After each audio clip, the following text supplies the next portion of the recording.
Hello, welcome to pebbles Bengali. আমরা এর আগে একটা ভিডিওতে ইডিয়মস অ্যান্ড ফ্রেজেস পড়ছিলাম। সেখানে আমি ইডিয়মস আর ফ্রেজেসের কি মিনিং হয়, ডেফিনেশন, সেটাও আমি বুঝিয়ে দিয়েছি ভালো করে। কি হয় আমি আরেকবার বলে দিচ্ছি, দুটো বা তার থেকে বেশি কিছু শব্দ মিলিয়ে একটা টোটাল, একটা সেন্টেন্স নয় কিন্তু একটা ফ্রেজ তৈরি হয়, যেটা অল ওভার ফ্রেজটার একটা মিনিং থাকে, ইরেসপেক্টিভ কি ওদের সিঙ্গেল সিঙ্গেল কথার কি মানে। যেমন এই যে ফর গুড, ফর গুড আমরা ভাবতে পারি ভালোর জন্যে, কিন্তু ফর গুড মানে ভালোর জন্যে নয়, ফর গুড মানে চিরকালের জন্যে। তো এইরকম ধরনের যে ইডিয়মস অ্যান্ড ফ্রেজেস থাকে সেইগুলো নিয়েই আমরা প্র্যাকটিস করছি এই ভিডিওগুলোতে। তো আজকের ভিডিওতেও আমরা কিছু ইডিয়মস অ্যান্ড ফ্রেজেস দেখব, যেগুলো আমাদের স্পোকেন ইংলিশে খুব সাহায্য করবে। অনেক সময় সামনের জন বলে যে ভালো ইংলিশ জানে, এরকম ইডিয়মস অ্যান্ড ফ্রেজ নিয়ে কিন্তু প্রচুর ব্যবহার করে আমাদের সাথে কথা বলে। আমরা কিন্তু সেই ফ্রেজগুলোর মানে না জানলে বুঝতে পারবো না সে আমাদেরকে কি বলছে। তাহলে আমরা দেখিনি আজকের ফার্স্ট ইডিয়ম কি আছে আমাদের, come to light. Come to light মানে প্রকাশিত হওয়া, আলোতে আসা, তাই তো আমরা সেটাই বুঝছি, এটার মানেও ঠিক তাই। তাহলে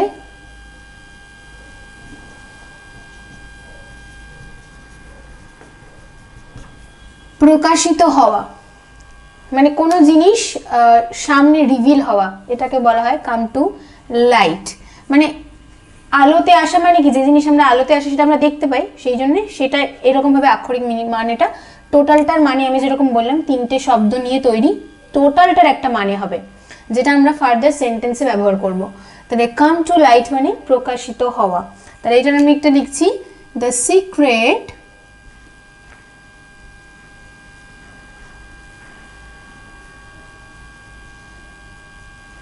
came to light last night.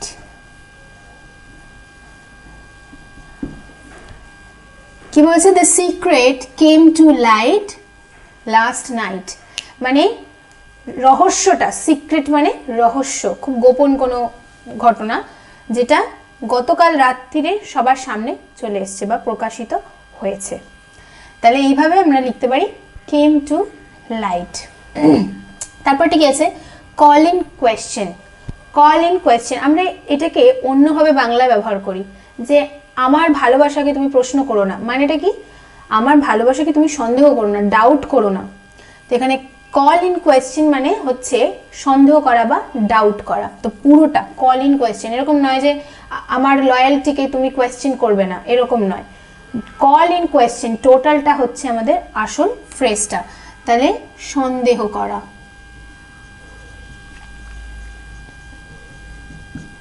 তো এখানে আমরা একটা খুব সুন্দর সেন্টেন্স লিখতে পারি, যেমন নেতাজি সুভাষচন্দ্র বোসের দেশের প্রতি ভালোবাসাকে কখনোই কোয়েশ্চেন করা যাবে না, কল ইন কোয়েশ্চেন করা যাবে না। তাহলে সেরকমই আমরা লিখছি, patriotism of Netaji can never be called in question। এই ফ্রেজেস গুলো ফার্দার চেঞ্জ হয়ে যায় according to the verb and tense.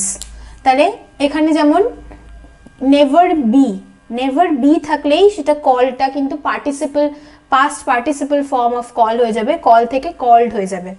তো এগুলো কিন্তু যেমন এটা যেমন পাস্ট টেন্স হয়ে গেছে, তো কাম টু লাইট হয়ে যাচ্ছে came to light last night, অতীতের কথা বলা হচ্ছে, সেই জন্য এটার ভার্বটা কিন্তু চেঞ্জ হয়ে যাচ্ছে অ্যাকর্ডিং টু দ্য টেন্স। তাহলে আমরা কি দেখলাম, কল ইন কোয়েশ্চেন মানে patriotism of Netaji can never be called in question, মানে ভারতের প্যাট্রিয়টিজম, ওনার স্বাধীনতার, ওনার যে ভালোবাসা দেশের প্রতি, সেটা কিন্তু কোনোদিনও প্রশ্ন করা যাবে না, সেটা কোনোদিন সন্দেহ করাই যাবে না সেই জিনিসটাকে নিয়ে, তাই না? তাহলে কল ইন কোয়েশ্চেন আমরা পড়লাম। নেক্সটটা কি আছে, far and wide. Far and wide টোটালটার মানে হচ্ছে সর্বত্র।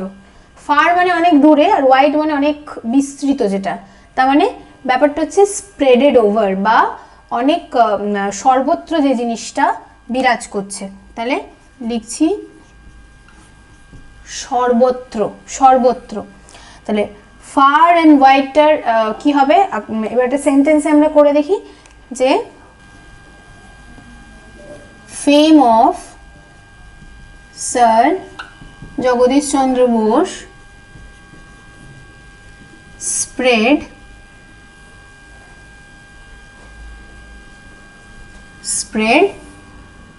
far and wide মানে জগদীশচন্দ্র বোসের যে পপুলারিটিটা ছিল, যে খ্যাতিটা ছিল, সেটা কিন্তু সর্বত্র। তাহলে fame of sir J C Bose spread far and wide. তাহলে ফার অ্যান্ড ওয়াইড এর আমরা দেখে নিলাম। তারপরে কি আছে? For good. ফর গুড মানে আমি একটু আগেই বললাম যে এটার মানে কিন্তু ভালোর জন্য নয়। ফর গুড মানে হচ্ছে চিরকালের জন্য, চিরকালের জন্য। তাহলে ফর গুডের আমরা লিখছি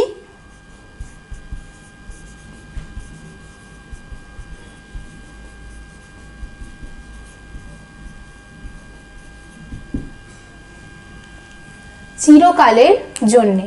তাহলে লিখছি he left the village for good. মানে এটার মানে কি দাঁড়াবে? তাহলে উনি চিরকালের জন্য গ্রাম ছেড়ে চলে গেছে, তাই তো? তাহলে ফর গুডটা মনে থাকবে, এটা কিন্তু একদম অন্যরকম। এটার যা ওয়ার্ড সেই ক্ষেত্রে কিন্তু এটার মানে একদম অন্যরকম, তাই না? উল্টো। তা he left the village for good, এই কারণে আমাদেরকে ইডিয়ামস অ্যান্ড ফ্রেজেস পড়তে হবে। এবার কেউ যদি এটার মানে না জানে, সে ভাবে ভালোর জন্যে, সে ভালোর জন্য গ্রাম ছেড়ে চলে গেছে, সেটা কিন্তু নয়। He left the village for good. তারপর এটা কি আছে? To find fault with. এটা একটু বড়। To find fault with. To find fault with মানে সবসময় কারোর ব্যাপারে কারোরকে দোষ দেওয়া বা কারোর দোষ খোঁজা। তাহলে লিখছি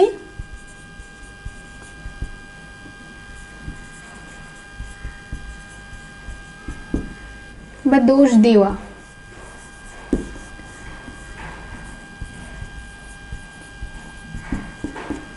দোষ দেওয়া। He has a habit of finding fault with me always, মানে আমার সবসময় দোষ দেওয়াটা ওর একটা স্বভাব হয়ে গেছে। He has a he has a habit for finding, মানে ওর একটা স্বভাব রয়েছে আমার দোষ সবসময় খোঁজা। তো এইরকম ক্ষেত্রে ব্যবহার হয়। তো আমরা এটাই লিখছি, he has a habit of finding fault with me always. He has a habit of finding fault with me always. যেহেতু এটা হ্যাবিট অফ আছে, সেজন্য ফাইন্ড না হয়ে ফাইন্ডিং হয়ে গেল, ঠিক আছে? তো finding fault with me always. বা এরকম লিখে দিই, he has a habit to find fault with me always. ঠিক আছে? তাহলে এই কয়েকটা ফ্রেজেস আমরা পড়লাম। এরপরে আরো কয়েকটা ফ্রেজেস আমরা এটা মুছে নিয়ে আমি করছি। পরের ফ্রেজেসগুলো কি আছে আমরা দেখে নিই। To face the music. To face the মিউজিকের কি মানে? গান শোনা কিন্তু নয় এখানে। টু ফেস দ্য মিউজিক মানে হচ্ছে কোনো কর্মের জন্য উচিত শিক্ষা পাওয়া, কোনো কাজ, কোনো ভুল কাজ যেটার জন্য উচিত শিক্ষা পাচ্ছে, সেটা হচ্ছে the face, to face the music. তাহলে কোনো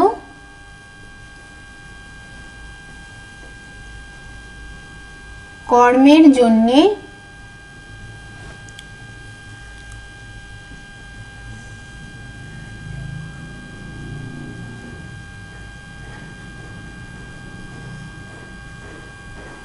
উচিত শিক্ষা পাওয়া, কোনো কর্মের জন্যে উচিত শিক্ষা পাওয়া। তাহলে আমি একটা এক্সাম্পল লিখছি, তার বোঝা যাবে। হি হ্যাড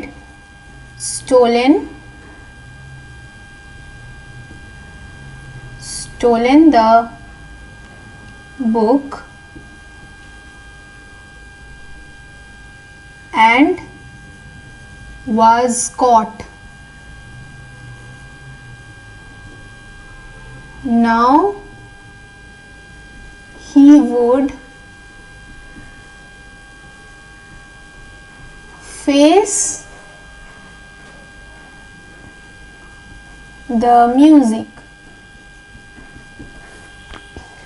মানে he had stolen the book মানে ও এই বইটা চুরি করেছিল অ্যান্ড ওয়াজ কট, এবং ধরা পড়েছিল, এখন ও এর উচিত শিক্ষা পাবে। He would face the music. ঠিক আছে, তাহলে টু ফেস দ্য মিউজিক মানে কোনো কর্মের জন্য ফল পাওয়া, উচিত শিক্ষা পাওয়া। তাহলে তারপরে কি আছে, two fish in troubled water. Two fish in troubled water মানে হচ্ছে কোনো ঝামেলা বা কোনো গন্ডগোলের সুযোগ নেওয়া। দুজন মানুষের মধ্যে ঝগড়া হচ্ছে বা ঝামেলা হচ্ছে, সেই ঝামেলার সুযোগ নেওয়াকে বলা হয় ফিশ ইন ট্রাবলড ওয়াটার। তাহলে এটার কি হতে পারে, একটা এক্সাম্পল এটা লিখে নিই আগে। গন্ডগোলের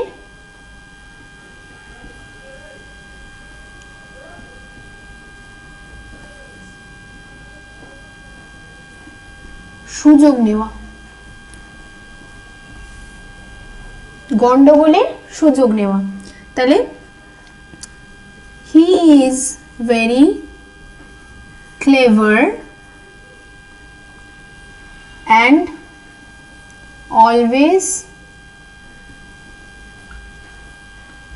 tries to fish in troubled water. He is very clever and always tries to fish in troubled water. বলছে ও খুব চালাক এবং সব সময় গন্ডগোলের সুযোগ নেওয়ার চেষ্টা করে। তাহলে to fish in troubled water মানে বোঝা গেল। তারপরে গেছেন, তারপরে face to fight shy of. To fight shy of মানে কি, কোনো জিনিসকে এড়িয়ে চলা। তাহলে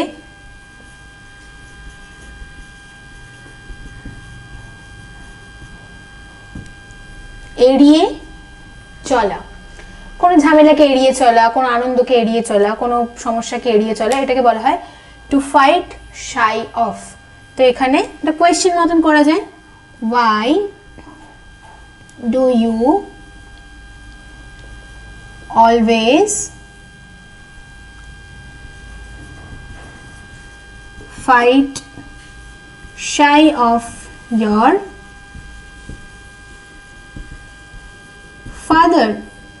তুমি সবসময় তোমার বাবাকে এড়িয়ে চলো কেন? Why do you always fight shy of your father? তুমি সবসময় তোমার বাবাকে এড়িয়ে চলো কেন?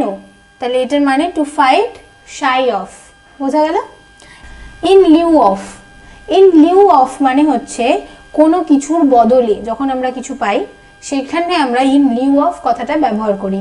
তাহলে লিখছি বাংলা মানেটা, কোনো কিছুর পরিবর্তে বা বদলে।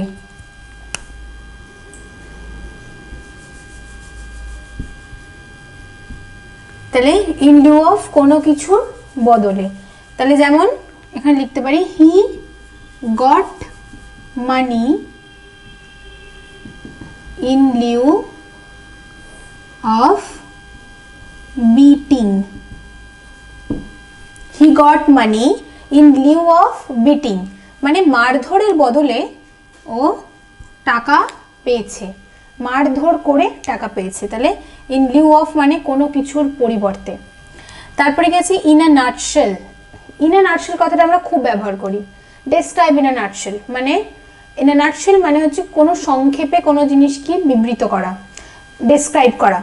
ইন আ নাটশেল কোনো বড় জিনিসকে টেল মি ইন নাটশেল মানে ছোট করে বা সংক্ষেপে বলো। তাহলে সংক্ষেপে বলা।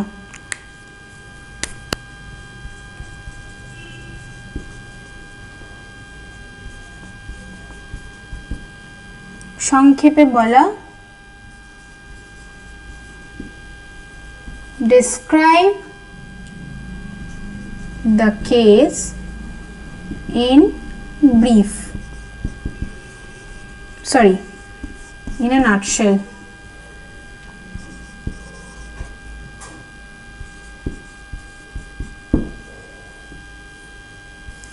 Describe the case in a nutshell তার মানে ছোট করে বলা। তাহলে এখানে আমরা আরো কয়েকটা এরকম ইডিয়মস এন্ড ফ্রেজেস দেখলাম। আশা করছি আপনাদের ভিডিওগুলো খুব হেল্পফুল হচ্ছে। এরকম এরপরে আমি আরেকটা ভিডিও আনবো যেটাতে আমরা আরও কিছু ফ্রেজেস অ্যান্ড ইডিয়মস শিখবো, এক্সাম্পলস এর মানে সহ। আমাদের এই ভিডিওটা যদি আপনাদের ভালো লেগে থাকে তাহলে অবশ্যই আমাদের ভিডিওটিকে শেয়ার এবং লাইক করে দিন। আর কোনো কোয়েশ্চেন থাকলে সেটা আমাদের কমেন্ট সেকশনে লিখে জানান। আর আমাদের পেবলস বেঙ্গলি চ্যানেলটা কিন্তু অবশ্যই সাবস্ক্রাইব করে রাখবেন। এর আগেও কিন্তু আমাদের স্পোকেন ইংলিশের অনেক ভিডিও আছে এবং এর পরেও আসবে, সেগুলো আপনারা আগে থেকে নোটিফাইড হয়ে যাবেন। তাহলে আমরা চলে যাই আমাদের নেক্সট ভিডিওতে।